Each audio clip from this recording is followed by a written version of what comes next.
Slow it down, all of you. The girl should be the one moving it along, I think, or I would like to be. The key is to get into a relationship where you actually don't make a move, and the girl is so turned on she can't stop. She has to like essentially rip your shirt off. Yes. And that's when you're like, okay, I've done everything I can to like connect to her, to be intimate, to be vulnerable, to love, to support, to be fun, to like everything else. Yes. Although you can make a move and kiss, but I mean, like, I really like getting that's fine. pawed on pretty hard. Like that would be a thing. No, Like it's like flirtation. Like you can flirt all day. Yes, but you're saying don't make a move like getting in there. We have a lot of things in common that I learned about. We both were born in Ohio. Born in Ohio. You're Cincinnati. I was Columbus. Yeah. We both lived in St. Louis. I lived there for about 7 years, through middle school, through college. I mean, a formative time. Right. Very formative. Yeah. I left, actually, I begged my parents to send me away in 8th grade to go to St. Louis. Really? Yeah, because I just did a post of my, whatever, like 7-year-old self, a photo from me, and I put on the top, I was like, too stupid, too ugly, too skinny, too goofy, and just talking about the insecurities that I had as a kid because girls want to talk to me. So it's like I had to develop a skill so that I could survive. Right. So we have a lot of things in common. Yeah. You felt ugly too? All the time. Yeah. Really? Yeah, of course. Why? When did that start for you? I was like this tall when I was like 11 years old. So it was like this, and I had big teeth and they were all crooked and everything. And when did girls start liking you? It was probably like in high school when I started to develop into my body. I had no friends growing up, like literally 0 friends. And I just played sports all day by myself. And I remember getting picked, kind of like you had a time, what was it, 4th grade you said, 5th grade? Yeah. The bucktooth beaver thing. I had a time in 4th grade as well where I was picked last on a dodgeball team. Like our class went out to play recess dodgeball. And there were 2 captains, and they were like the 2 popular kids. And they picked all the guys first, and then they picked all the girls, and then I was the last one after all the girls. So it was like a 4th grader being picked after the girls was like super embarrassing. It was like the lowest of low at that time, right? And I just remember being like, no one likes me, no one loves me, no one cares about me. I'm alone. And I can either, one, kill myself. You were thinking these thoughts? Yes. And I would go into the principal's office and get in trouble all the time. And I was just like, I wish I were dead. Why am I even here? If no one cares about me, why be alive? Yeah. So it was either kill myself. Luckily, I wasn't like doing suicidal things, but I just had these thoughts and I would say it. Or it was like, I'm going to become the biggest, fastest, strongest human being I can be so no one can ever hurt me. I'm going to be the best athlete so I'm never picked last again. And that's what I did. So from 4th grade until now, essentially, I was just like, I'm going to be the best athlete possible. And I played 6 hours a day of basketball and football, whatever it was. I went all in. And so I was always picked first. It was just that was my skill. And so once I had that skill, then women would see me as like the all-star athlete or whatever it is. And I started to develop as a human being, and I started to learn and grow and be able to have friendships. And have conversations and not be embarrassed all the time. And and I also created a challenge for myself when I was 16 because I was terrified to talk to girls. Even though I was getting more attention, I didn't know how to speak. Yeah. It was like, hi. It's like, what do you say to a girl when you're attracted to them as a teenage boy? I wouldn't even know now what you would say. Exactly. It's like giving me anxiety thinking about it. So I created a challenge myself in the summer when I was 16. I was like, every time I feel butterflies around a girl that I see on the street or whatever, at the basketball court or at the gym, whatever it is, I'm going to go up to them and start a conversation. I'm going to run across the street and say hi to them. I'm going to turn around at the grocery store and 16. Speak.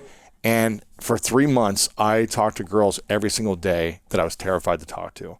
And I fumbled. I had no clue what I was doing. No one teaches you this. You have to mess up and learn.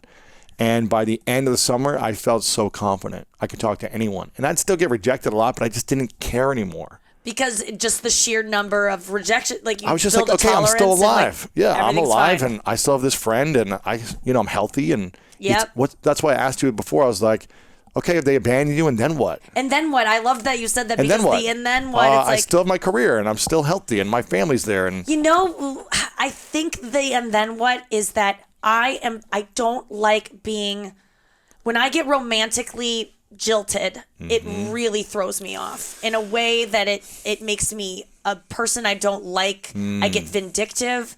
I get I just channel this like Taylor Swift of like, he will pay. I want to write about him. Why do women do that? Because you hurt us so much, and we trusted you. We hurt you, or you allowed yourself to feel something? This is the thing. I have allowed myself to be hurt by many of these men. The men that hurt me last year, I have a couple that like, I look at it and I say, the red flags were there. Mm-hmm. All of your friends knew that this was bad news. You had a choice to leave at any time.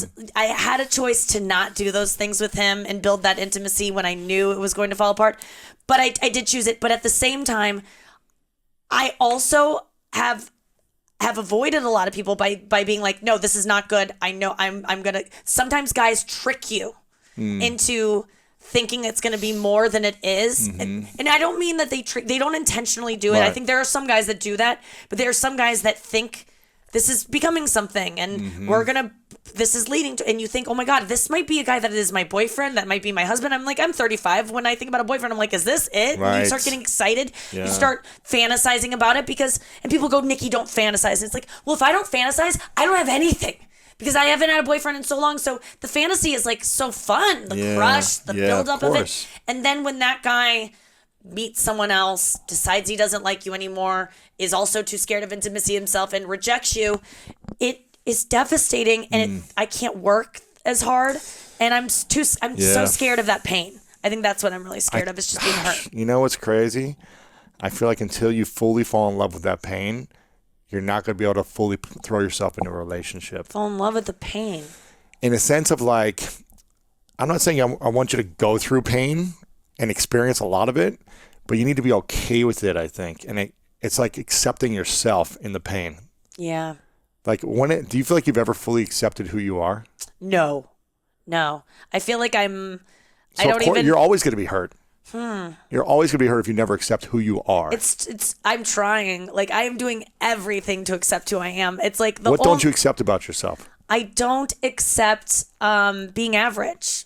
I won't accept that's You're not average. But I won't accept that. What does average mean? In what area of life? In your career, as a stand-up comic, as a show host, as a girlfriend, as a girl, like daughter, I just don't know why. As a sister. I mean, I just want the best of everything, and I always think that there's something better, I guess, and I don't. Maybe that's it. I don't know what I don't accept about myself. I mean, clearly looks are a thing that are struggling with. You just have to get there, but I don't.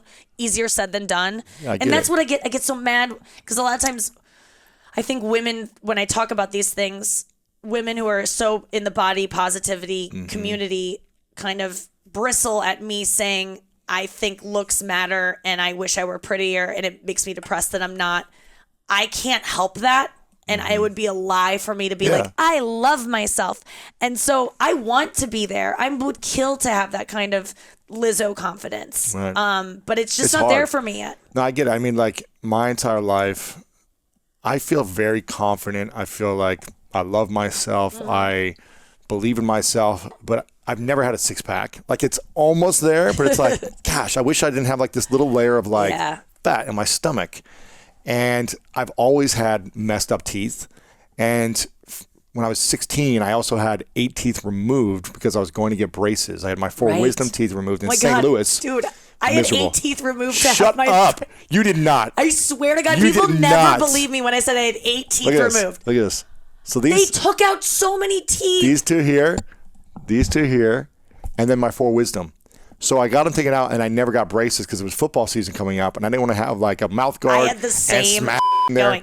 And so had the same I went 20. Probably it was miserable. I was like, for 2 weeks, just like with gauze in my mouth. It was so painful, misery. I remember getting those little cases of all my teeth. Oh I had my 8 gosh, of them. It's nuts, right? And so that's crazy. But then I got braces. You got braces. You have great teeth. And they all shoved them together. Yeah. So I never got braces. Because I didn't want to, I was like, kept pushing it off. And it's been 20 years. Yeah. And I'm always insecure about my smile. And even though it doesn't look that bad, it's like, you notice it.